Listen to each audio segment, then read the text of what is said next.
Hi Leo! Ber months of 2025, ito na po ang inyong reading. Kuha tayo ng ilang guidance, advice, messages para sa inyo. Anong kailangan yung marinig? Anong gabay? Anong mga parating? Anong ganap? Ber months, September, October, November, December. Yes po, iisa-isahin natin ito. Susubukan natin maging diretso, straightforward para sa inyo. Kuha muna tayo ng panimulang baraha. Leo, Ber months, anong ganap? Andito na tayo, napakabilis, no? Ber months na, Leo, guidance for you. Anong kailangan marinig ng isang Leo? Message? Leo, sa taong maaaring makapakinig nito, gusto kong kukunin pa natin dito yung pinaka-advice. Leo advice, Ber months, eto na. Fire. Bilang isang fire sign. Gusto niyo yun. On fire. Ber months will be on fire. Life in general na to. I-claim na natin ito. Buhay, pag-ibig, karera, trabaho, relasyon, kerida, number 2, cherries. Hindi. Gusto kong mag-add kasi kayo na mismo yan eh. Pakita natin sa live. Fire. Add pa tayo, Leo. Ber months, anong parating? I feel dyan. You will be unstoppable. Kasi andyan yung energy. Yes. At syempre, maganda. Maganda. Magagampanan niyo yung ilang fire and air. Magagampanan niyo yung ilang gampanin. Trabaho. Yung ilang obligations. Kasi nag-iinat kayo sa inspirasyon, sa passion. Okay? Dalawa lang naman yan eh. It's either mag-iingat kayong patuloy nyong ilaban ang bataan. Ayan. Bataan na naman si Moonshield. Hindi. Yung mga pangarap nyo, or mapapangibabawan kayo nung init ng ulo. So, ayaw natin yun, ha? Ayaw natin yun. Pero wala namang perfect eh. Walang perfect. Kahit sa simpleng pakiramdam, especially sa trabaho, andyan yung ilang stress or ilang ganap na hindi ganon kagaanan. Pero the air, fire and air, regardless guys ha, sa ilang bumabagsak. Pero very compatible ang dalawang elements na ito. Paggamit ito ng inyong mga bosses or pagbibigay diin, ber months sa inyong mga social sector. Communication, connection, collaboration, why not? I feel kung higit yung papaangatin ng inyong mga bosses or kung paano kayo makisalamuha, makitungo, kung magiging bukas kayo dyan, dito pa lang ang dami na natin naiiwan. May ilang opportunity para sa inyo. Don't stop guys. Paangatin nyo yung sinasabi ng parang hihilahin kayo ber months ng inyong mga calling or purpose. Pagdating sa mga gusto nyo or mahal nyo, relasyon, trabaho, tayo ay general reading. Just only take what resonate, ha? Pero huwag kayong matakot. Don't be afraid na mag-yes doon sa mga opportunity, sa ilang possibilities, new connections, networking, why ganon kasi air. Yes po. Pangatin ang inyong mga kakayanan. Andito yung productivity, andito na yung enerhiya. Balance na lang ang kailangan ng walang pagkakulang or pagkasobra. Okay? Ayan, ang dami nating naiwan. Ito na tayo agad-agad guys. Second half. Tapos na tayo sa second half. Ber months tayo. Ber months. Leo. Unahin na natin buwan ng September 2025, guidance para sa inyo. Anong kailangan yung marinig? Message? Leo, anong ganap? September 2025. Mensaheng gabay po para sa taong ito. Leo advice. Okay, may gustong bumagsak. Four of Wands, the Hermit. Ay pa tayo, both in reverse. Leo, September 2025. The Nine of Swords, reverse. So, meron mang ilang reversal na baraha guys ha, kung bago kayo kay Moonshield. It doesn't mean na hindi agad okay. Ayan o. Meron lang itong kalakip na mensahe. Okay? So, yung ilang worries nyo, guys, especially sa relationship, home, family, money, andito na yung lahat. Yung mga ilang gusto nyo makitaan ng liwanag. Meron ako nakikitang solusyon, resolution. If ever may problema, wala namang, sabi ko nga, lahat naman tayo may problema mo dyan. Yes, pero meron ako nakikitang someone dito, support, may liwanag. Kahit sa simpleng pagpapayo, the hermit.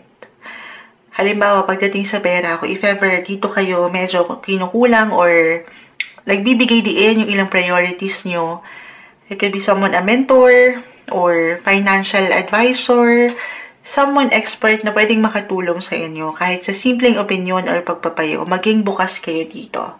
Be positive sa ilang pwedeng gampanin.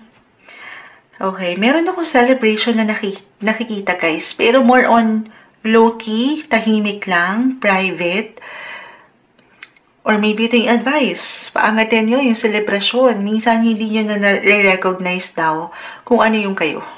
Kung ano yung mga nakakaya nyo na lalagpasan nyo. Best time ito. Kumbaga, extended ang birthday celebration, Leo. Deserve nyo ang celebration. Bigyan nyo ng something gift ang inyong mga sarili. Kaya naman kalaki or kaliit. Okay, other messages kung hindi yun mag-apply. So, reversal tayo, guys, ha? Reversal yung energy, pwede itong higit sa inyo or sa ibang tao. Okay, unahin natin. For those in a relationship, married, maaaring may celebrate sa family. May wedding ba na magaganap? May liwanag ba dyan? Meron ng gustong ibahay? Or meron ng pipiliin ng magsama sa isang bubong?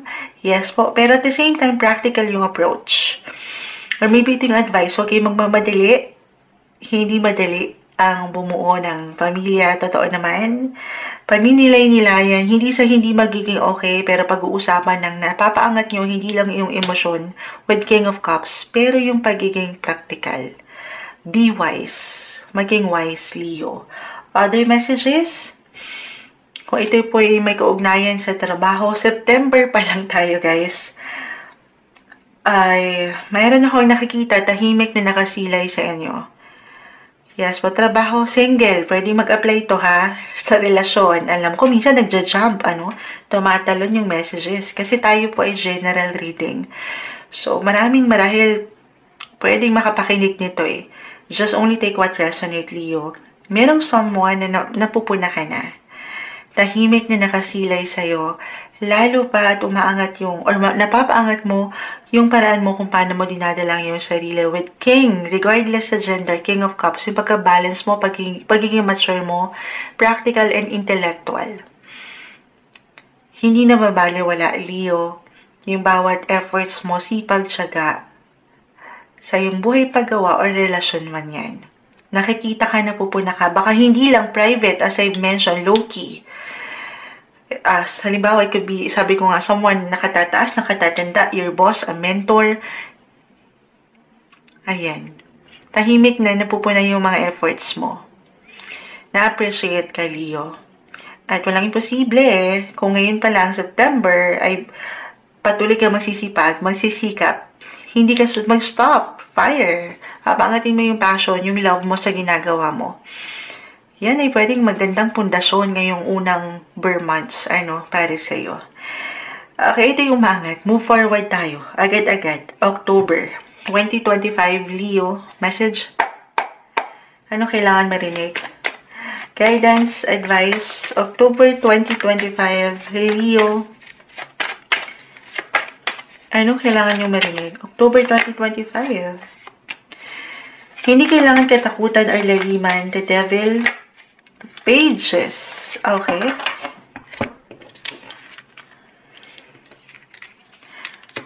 Okay. So, dito, merong opportunity, guys. Magbigyan ka ng opportunity. It could be travel opportunity, party invites, mga ganon, or opportunity connected kasi 3 of Cups po bumagsak.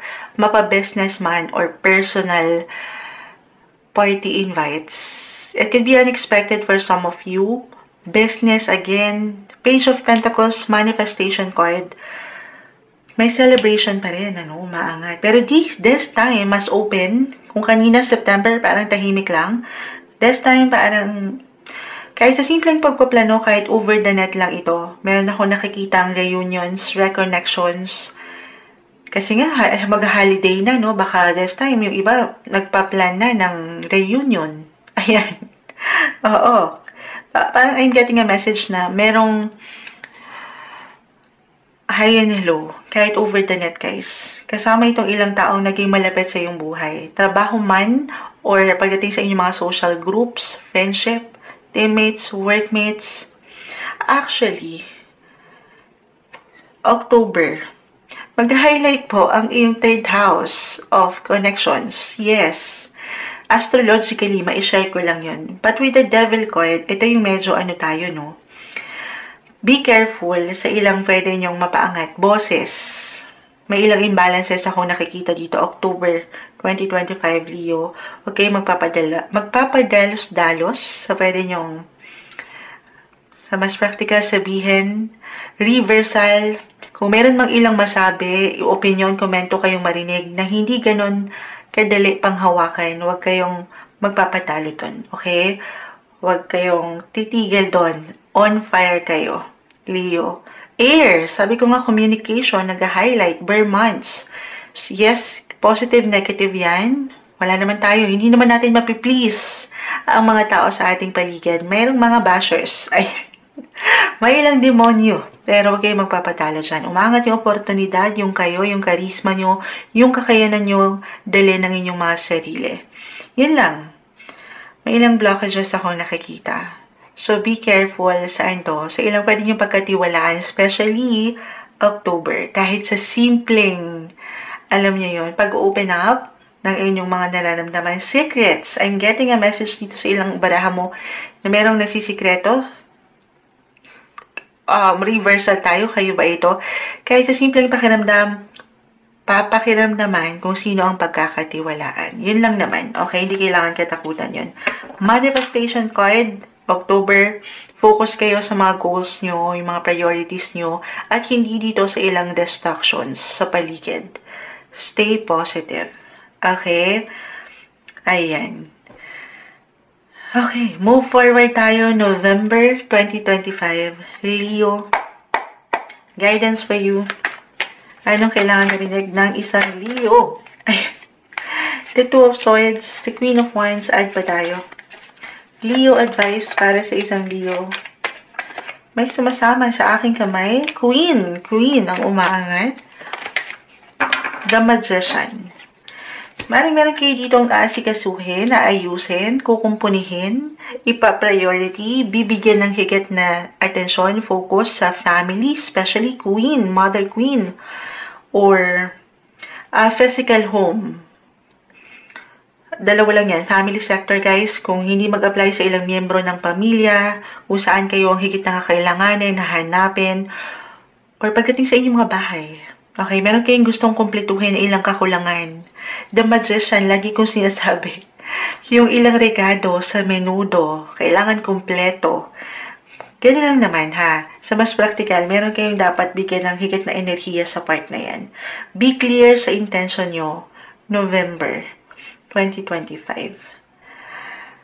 Or pagdating sa emotions, if this is about relationship, merong magiging klaro na. Dapat maging klaro naman talaga sa nararamdaman. Okay, kung ano yung gusto niyo pang patunguhan sa relationship na ito, especially sa mga komplikado ang pinagdadaanan. Two of Swords reverse kasi, parang naninimbang kayo, hindi klarong mga bagay. May kaguluhan pagdating sa inyong mga emosyon. So, okay lang mag-pause, Leo, kung kailangan mo munang magpahinga, mag-recharge ng energy. November 2025, gawin yun. Gawin yun. The Queen of Wands, medyo low-key kayo to fire. Parang powerless. Parang hindi ito yung time para bumuo kayo ng major decisions. November. Nagiging indecisive kasi. Nagiging cloudy or may ilang clouded judgment na nagaganap or magaganap. So, kung ano mo nang kailangan kumpletuhin, ayusin physically, mentally, emotionally, or financially, gawin yun. Priority nyo muna yung kailangan. Be practical pa rin. Okay? So, ayun, more on sa, tahanan, home, family, yung puso nyo. Eto na, di pa nagtatanong, December na tayo. December 2025, Leo. Alam nyo, pinakamahaba ata kayo. Ang dami kong nasabi so far. 15 minutes na tayo. Advice, Leo. Add pa tayo. Guidance sa Leo. Knight of Wands. Queen of Swords, Seven of Swords, Ten of Pentacles. Celebration, perfect. Holiday time, holiday season. Andito umangat ang inyong mga knight in shining armor. Why not? Yung energy, the energy is giving. May protection, o ito yung kailangan paangatin since, ayan, magpapasko. Kailangan ng pagkakasundo. Why not? Papaangatin na test time, hopefully, para sa ilan, lalo kung naka-apply na parang komplikado ang relasyon ng November. Ayan, medyo hindi okay ng November, December, mapupunan ng ilang kakulangan na talaga. Okay? May connection, may celebration, on fire. Or ito yung advice kasi may ilang reversal po na baraha. Bigyan ng proteksyon ang gusto niyo pang ipaglaban sa relasyon man or pagdating sa inyong mga posisyon. Nag-highlight ang inyong mga buhay, pamilya pa rin, yung abundance and love, kung saan nandoon ang passion. Okay, mga hilig nyo, pag gusto nyong gawin, gusto nyong sabihin, paangatin. Huwag nyong pagdudahan ng inyong kakayanan this time, Leo. Sagittarius season to, so kapwa nyo fire.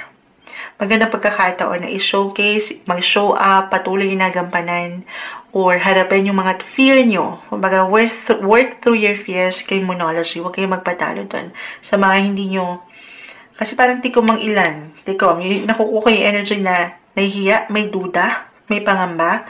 So, hindi ito yung magandang pagkakataon para manatili kayo sa inyong mga comfort zone.